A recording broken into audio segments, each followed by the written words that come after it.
Hello everybody and welcome back to Hollow Farms. Today we have some exciting news on the farm.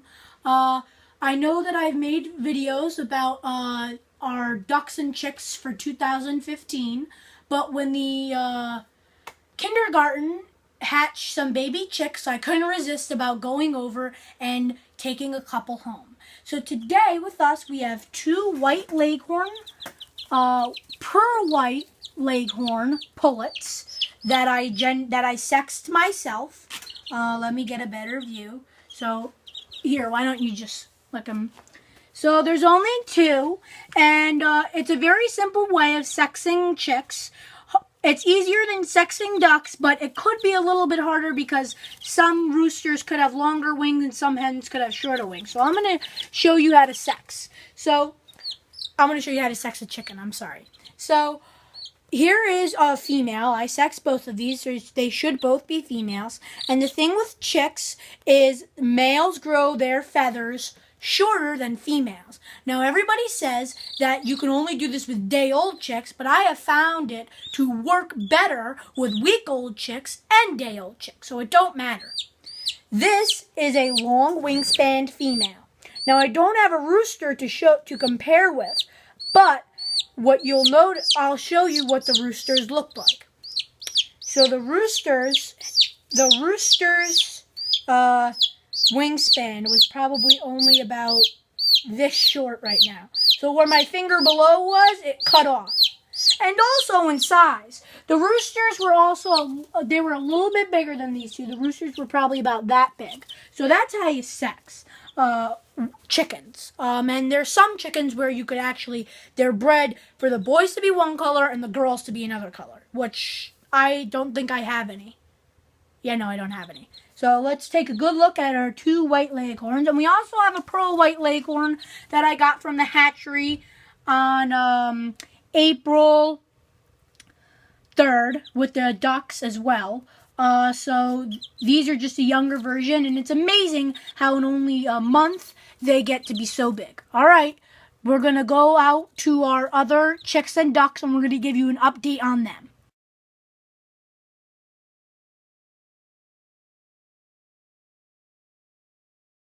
Hi, everybody. So we are back, and as you can see, our ducks from April 3rd have grown, but we're going to do another update just about the ducks. But right now we're going to focus on these chicks. So these are the chicks from April 3rd. As you can see, they've grown tremendously from the little puffballs that we just saw inside to the magnificent pullets that are standing before us right here. So we're just going to show you how the breeds have changed and what they look like, and I described them in the first video, but now we're going to do an update it'll probably be just about a month or 2 months. So this pullet right here is actually the white leghorn pullet, the pearl white leghorn. I am proof positive that I have a girl because a boy's comb would probably be about there by now, and a boy's comb would probably be about right there now. She is developing beautifully, nice broad wingspan, and all of her coloring is in, except the sharp nails do not go good on their down. So this is our white leghorn pullet, and she's got a beautiful little tail coming in too. All right, let me see, which one should I catch? This pretty little gem right here is not Gemma, our silver lace Wyandotte, but instead she is our speckled Sussex. So as you can see, a speckled Sussex is speckled, hence the name speckled Sussex. And she does have comb action, wattle action, I'm sorry, but all that means is that she was actually a week older than the other ones, I found out. So in about another week, all those guys will have combs too, all the two in here. So she is becoming a beautiful array of color. Let me just show you her stomach. But mixes between white, looks like a little gray, black, and gold, and yellow. She is looking beautiful, and her head looks magnificent, personally. She has a nice tail, but she's going to look like the Barred Rocks, who actually I have the older chickens out in the yard scratching. I don't know if our cameraman can get close enough to see them. So those guys who were in the first video, and they're right now currently 5 barred rocks and 1 white leghorn, so pearl white leghorn, and 2 red crosses. So yes, those are the older chickens. And here's her wingspan, just to show you. Okay, next we're going to move to our speckled Sussex. Sorry, not our speckled Sussex, our silver lace Wyandotte. I get very mixed up. So this is our silver lace Wyandotte, Gemma. She's getting bigger. She was a little puny one that I thought that was probably just about this big, and now she's probably about this. She's probably twice that size. She's consisted of black and little like strands of white, and then over here is like a beautiful little array of like strands of black, white, and gray. So they're very, very. This is a very, very pretty breed. She does not have a rose comb like silver lace Wyandottes are supposed to. Instead, she has a standard comb or a straight comb. I'm not sure what those are called, but she does not have a rose comb. So judges may take a couple points off at the fair, but hey, who cares? She's going to be beautiful when she gets older.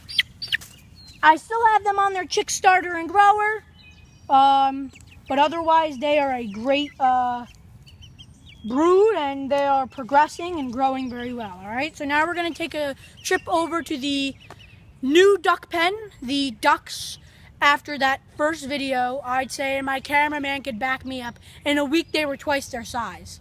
In a week they were twice their size. So he nodded, by the way. So although the goal was to get 3 females and no males, we got 2 males and 1 female.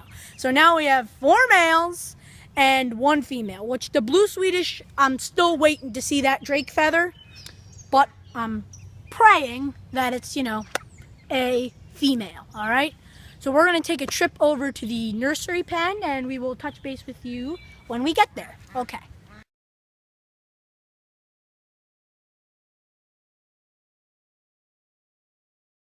Everybody, and welcome back to our little video of updates on the farm. So this is the nursery, breeding, brooding, you name it. If it goes with having more and hatching ducks and chicks, it's going to be in this pen. So this is I'm going to call it the hatchery pen for right now. These are where the younger animals stay while they're growing, and Mrs. Lombardi does not like it when she wakes up in the morning and there's a stinky basement, so she said they have to get out or I will throw them out. Rhymes.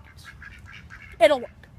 So this pen is a mini that pen, which consists our 3 older males, Lucky, Red, and Olaf. And by the way, I don't know if you watched our last video, our Lucky, my miracle duck, but Lucky is in the center. I don't know if we'll turn his eye. Now Red's in the center. Lucky's right here, so this is Lucky. And right now they're trying to bite my finger because they have an attitude. Ducks with an attitude. So we're going to give you, this is a much easier pen. I know I did one about predator proofing poultry pens. That is really hard to say. But we predator proofed it to an extent. The only thing that we haven't gotten to is adding the 5-foot wire so the coons can't stick their hands in and pull the legs through. So this is the beam that is across that one. We're going to do a lot of turning, so motion sickness people, look away. This is the beam that goes right across. So not only because this is a shorter pen will it give me more room, but if there's a 25-pound raccoon, it's not going to push down like that. It's going to stand up like that. But I guarantee you by like next spring, it'll be pushed down from the winter if we have another horrible one like we did this winter. So we did put some wire. We did put this wire on the bottom, so there's no digging happening. That is our only female. She is a pekin, and you will hear her countlessly through the video because she is a annoying little duck. But hopefully she will lay us enough eggs to have us have more females and less males. So there they are right there. The two white ones are the Pekins, and the one in the middle is the blue Swedish. So this is the mini door. It's actually a whole lot better because for breeding, because they don't need a 8-foot tall pen. They need about just this. This is about 4 feet tall. Perfect. I did do one thing throughout the winter. What happened was with the ducks is we have a through the winter the door had a problem where it wouldn't open. But so what we did was we put it up on cinder blocks, and so that the door will open not into the ground like the other pen does, but out. And then we just put the rocks for drainage and digging, and we put some mulch, and we got their baby water and baby food. And we put the little umbrella so that when it rains, nothing, their food doesn't get wet. All right, everybody. We hope that you enjoy our video. Please subscribe, and we will see you around the barnyard. Toodaloo!